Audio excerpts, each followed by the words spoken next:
Oh, it's got to be X Factor, hasn't it? X Factor. Who's your favourite? I like the two groups that are left and Sophie Habibis. I think they're really good. I like her name, Habibis. Yeah.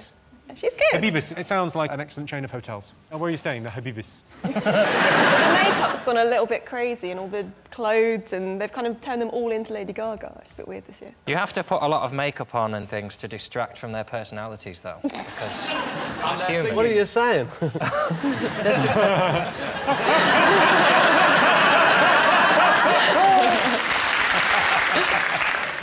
My big bugbear with the X Factor, it's created a generation of British audiences who can't hear a sentence and not react to it. You're not allowed to just say, well, I thought it was quite good, but you need to get better. And just have people go, I fundamentally agree with that. Everything is either, boo, or I try to watch it, but they just go along the line, and it's boo, cheer, boo, cheer. Whatever the one is, you go, I don't really like fish. Boo. But I do like fish. I don't mind the X Factor at all. My only problem with it is it's on telly. I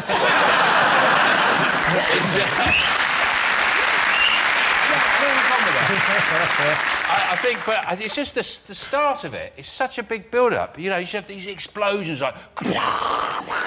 and then there's all the judges arriving in helicopters and by speedboat, and all the names are coming down like...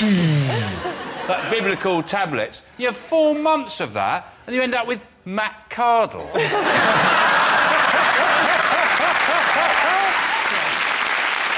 The beginning of the show looks like if you tuned in and you hadn't heard of it before, you think, oh, the world's ended. Yes. Oh no, the world's ended and it's been covered on ITV.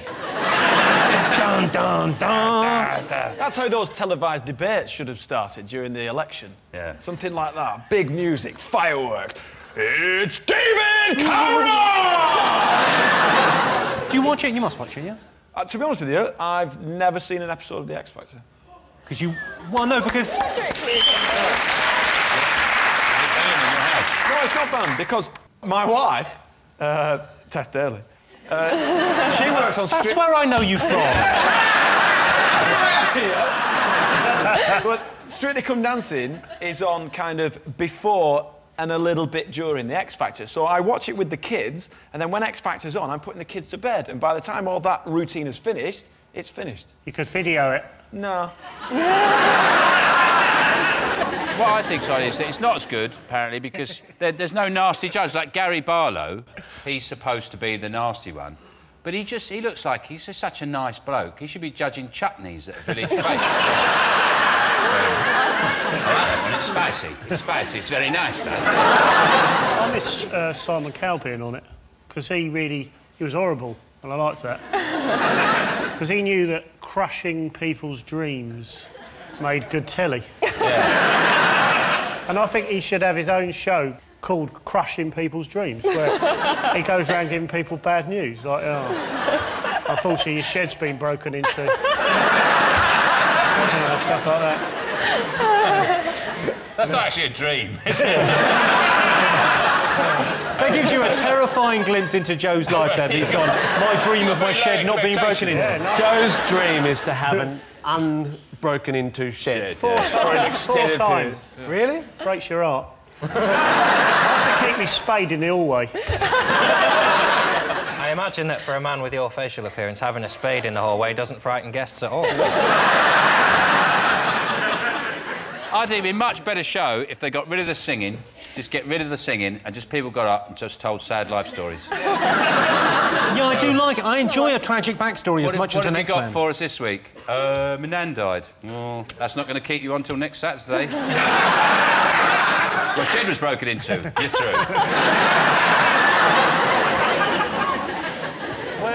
You think about it, where do all the contestants go? Because if you think about it, it's Big Brother, Britain's Got Talent, X Factor. Where are all these contestants? And I reckon in about 50 years' time, we'll find, like, a mass grave of all the celebrity contestants. People going, oh, just found Michelle McManus. Oh. Can we have the lady with the knife and fork? She looks angry about what's about to happen, and I want to find out why. OK, all right. Well, your related question, OK?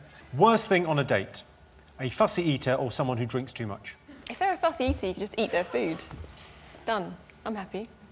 So that would be a good thing for you, a positive That'd be thing. fine, as long as they actually go to the restaurant to start with, because I did go out with someone that would only eat, like, yellow stuff.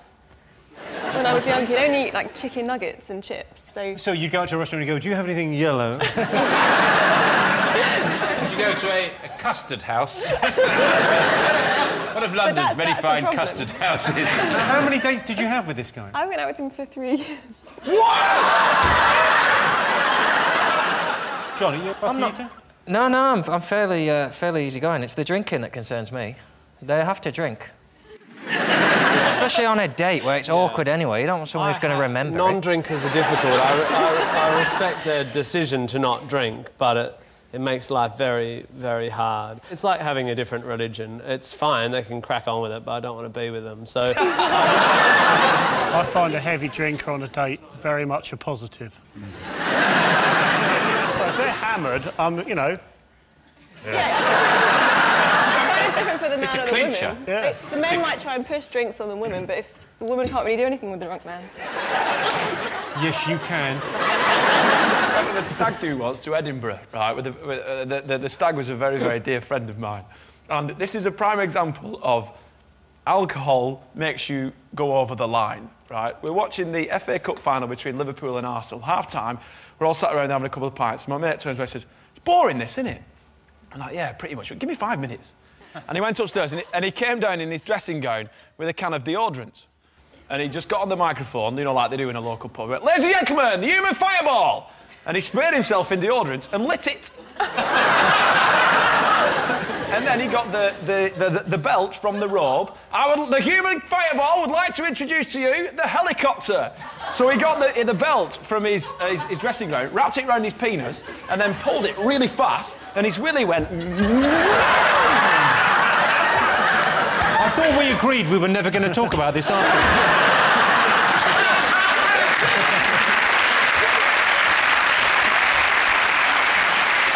What alcohol does, it brings out the competition element of the male. So what happened next was that another friend said, well, watch this. Everyone give me your coppers. So everyone coppered up. You know, like, you won't know about that because you're posh. So everyone put, like, the pennies in and the 2p's. He put 83 pence in pennies down his foreskin. Yeah. And then he started coughing and they all individually dropped out. Now, that's a party trick. How did he find out he could do that? Because he was drunk, Jimmy! You sure it wasn't Darren Brown stag do? Top reason people are jealous of their friends. I've got a mate who works at a Marmite factory. Yeah. He's always the talk of the town, so... Yeah. Some people love him, some people... No, we all love him.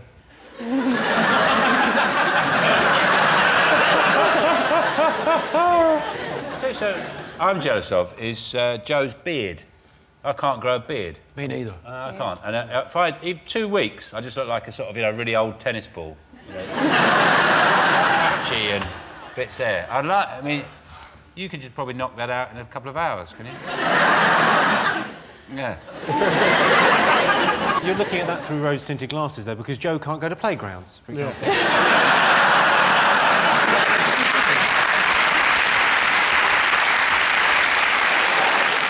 I've got a mate who lives right opposite the station. You